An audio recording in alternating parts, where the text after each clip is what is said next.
Hello, everyone. We're the Security Analytics and Visualization Interface for Research Labs team. We're really excited to share the product that we've been working on for 10 weeks. But before we get started, let us introduce ourselves. My name is Sophie. I'm Rudy. I'm Joanne. I'm Emily. And I'm Kevin. So I just introduced myself as a Code Plus developer, but let's imagine instead that I'm a newly minted researcher working in the lab. I'm having a pretty slow day, nothing too much going on, but I check my inbox and I see this email. It's from my boss, Emily, and she told me I have to review an entire week's worth of data by tomorrow. Being honest, the reply I wanted to send was this. But instead, I was trying to hype myself up and figure this out on my own. So I tried and went to download all of last week's data.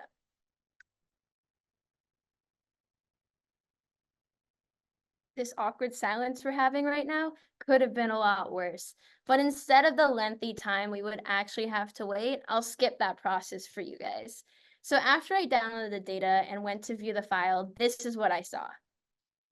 I don't even know where to start. It's information overload. There are millions and millions of rows in a complicated format, and the download time to even access this data is way too long. So what do I do? Well, researcher Sophie would have really liked to meet developer Sophie because we as a team created a much needed solution. And I'm excited to introduce our product, Mistral.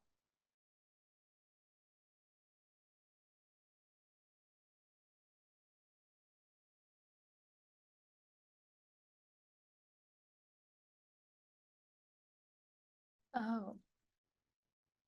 Guys, let me just reshare with audio. My fault.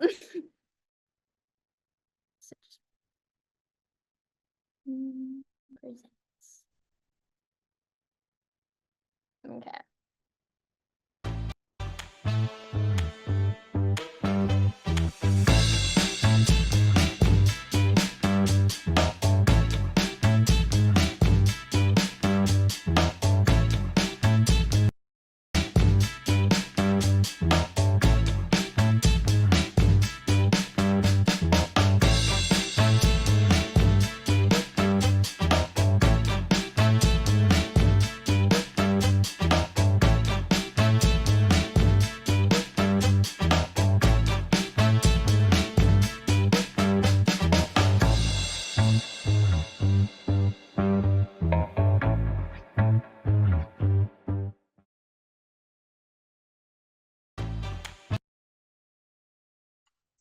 Thank you, Sophie. And before we go on to the details of our presentation, let me briefly go over the tools we use for our web application. Our team decided to use Django for its capability of handling large databases and SQL Alchemy to manage our database interactions in our backend. Originally, we used a file called models.py to define our schema and interact with the database. However, we have since transitioned to storing our data in a MariaDB database hosted on a virtual machine. And as part of this transition, we created actual SQL tables instead of relying on schema definitions within models.py. And for our front end, despite the slight learning curve, we decided to use React, which is a framework utilizing JavaScript, HTML, and CSS, rather than Django front end, because we want to make the UI as interactive and immersive as possible. And now I will pass it on to Rudy to explain our solution. Thank you, Joanne. To make filtering data easier for researchers, we added some general trend graphs in our dashboard. It's important to note that all these graphs show trends from the last 24 hours. Our first graph is a pie chart that shows the top 10 source IPs by count in the last 24 hours. Our second graph is a bar chart that shows the top 10 source IPs by the most bytes sent. Our third graph is a line graph that shows the flow of the data during the past hours of the day. Our fourth one is a bar chart that shows the number of communications at a certain protocol number. And our fifth one, and rather one of the more important ones, is a Sankey flow map that shows the communications between a chosen source IP and destination IPs. So for example, you can choose whatever source IP you want. It'll show you all the destination IPs it communicated with. And the thickness of the destination IP is how much times they communicated together. Another solution to make the data more digestible for researchers is our visualizations page. In visualizations, our researchers can customize their graphs to see the trends and that best suit their current needs. You can select the start date, the end date, the start hour, and the end hour. And it's important to note that this page defaults to the current hour of the current day. You can choose multiple days or a specific day. You can choose 1 hour or multiple hours, however much you want to see in your graph. There's also 5 graph categories that you can choose from: source IP, destination IP, packets, destination ports, and bytes.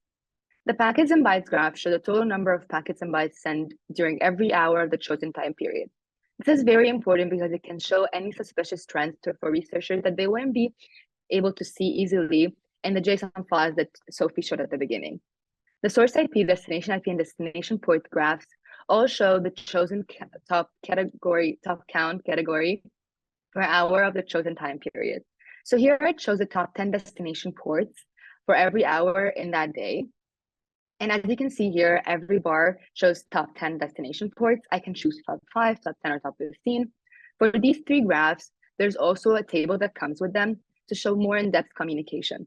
So for example, if you look at the graph and see the specific destination port that communicated the most during this hour, you can go down the table, find it, and see all the communications more in depth of what happened. Okay, so to make parsing through data easier, we have advanced search. We can always have simple searches by just having a single parameter operation value. But what if you care about order of operations? To solve the problem with parentheses and order of operations, we created groups. Each group will act as a whole, so filtering from other groups will not directly affect it. So on the example on the screen, we see destination port is equal to 9997 and hour equals 9. In this case, we only have an AND statement, so we only need a single group. But what if we had an OR statement right after? In this case, we would care about order of operations. The AND statement will always be executed before the OR statement in this scenario. If you want to circumvent this, you can always add an additional group to enforce order of operations. Within each group, fields are always filtered in whatever order they appear. So in this case, destination port would be filtered first, and then hour. If we had another OR statement afterwards, it would be filtered only after the AND statement has already been applied. So to optimize the SQL query, we have something called columns. So on the right side, the user can select which columns they want in the results query. And you can select which columns you actually need, and this will affect what data you can actually download. It speeds up the fetching and the data of fetching and displaying of the data, but the downloading will be a little bit slow. So for researchers looking for threats, you can go straight to our alerts page. This page is connected to the dashboard that Rudy mentioned, but if researchers want to look at the alerts in greater detail, this is the page. Because our project revolves around notifying researchers of potential threats, we created this alerts page to track which IP addresses may pose the greatest threats. This page was created with help from the Data Plus team, who provided the logistic model. So this linear model has the hidden implication that it's the exponent, and it calculates the probability that a given IP address is a threat.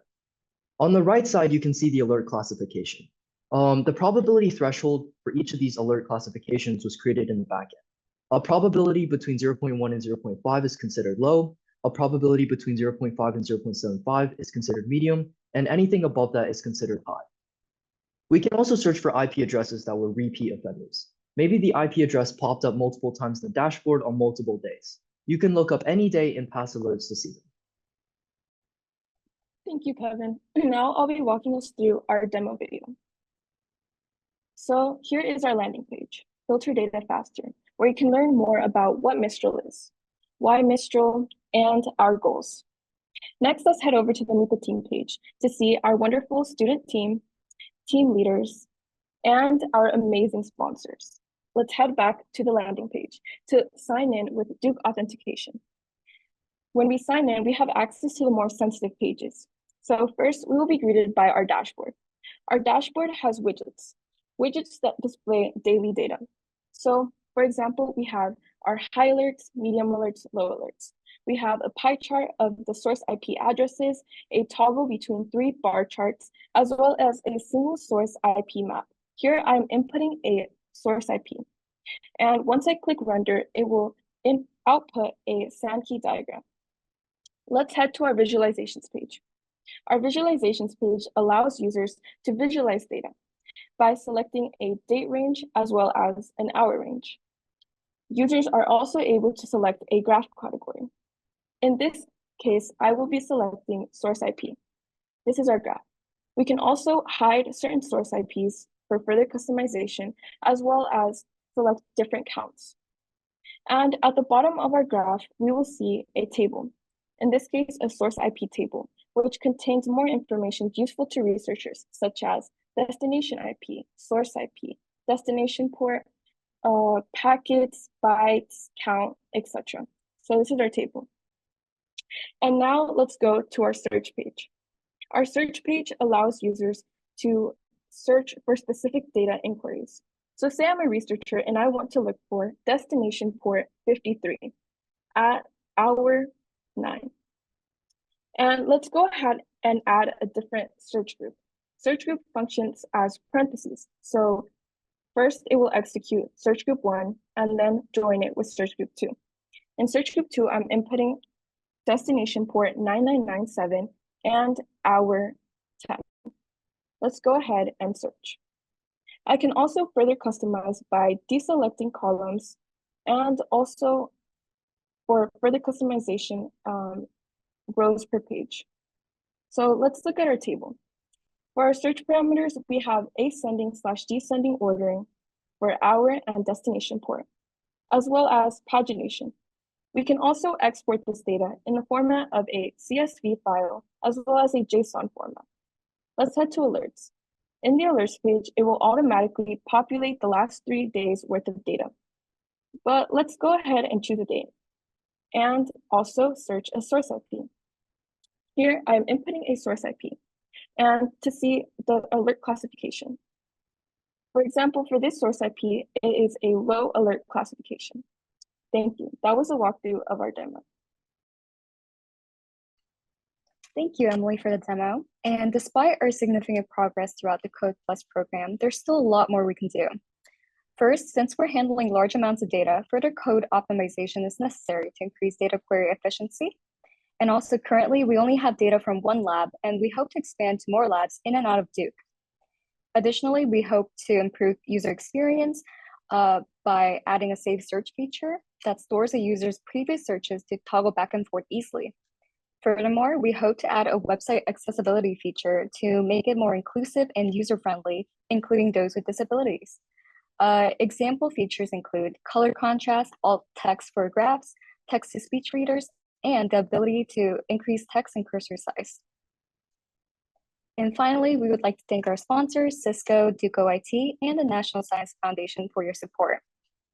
We would also like to thank our team leads, Alexander Merck and Eric Hope, for guiding us and allowing us to be independent while also saving us multiple times from major technical issues. And also thank you to our stakeholders, Dr. Charlie Neifel and Dr. Neil Gong, for helping us brainstorm ideas and encouraging a growth mindset. And thank you to our Data Plus team, as our alerts page wouldn't have been possible without you guys.